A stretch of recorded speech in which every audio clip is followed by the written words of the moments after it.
travel with Tamiya bro.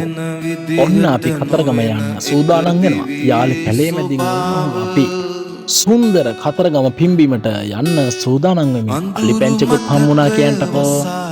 ඔන්න ඔහම යනකොට ප්‍රසන්න අයියා තමයි ඩ්‍රයිවිං කරන්නේ. බඩගින්නකුත් ඇවිල්ලා කටත් අරිනවා කියන්නකෝ. කෑමට රුචිය හොඳේ.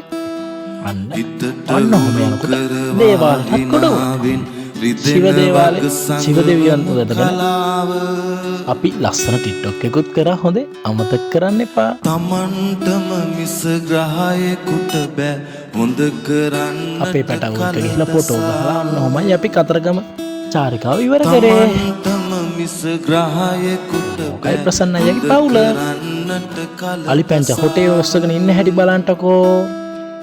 ෆොටෝ එකක් ගහනකම් උරුමයට නැති වුණත්ගේ දොර ඉඩ ඔන්න ඔහමයි සාවියක්ක පඳුකුත් ගැට ගහුවා. අද බලාපොරොත්තුව ප්‍රසන්න අයියා පැනන එකේක බලාපොරොත්තු ඉෂ්ට වෙනවා ප්‍රාර්ථනා කරනවා.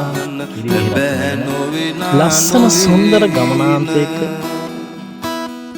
අපේ ජෝඩි බබත් වඩන් ඉන්නේ ප්‍රසන්න අයියානේ. හයියට තිබේ බලයක් ආස විදිහට ඒක උඩ ලස්සන තුන් දෙනෙක් ඉන්නවා අන්න එතන.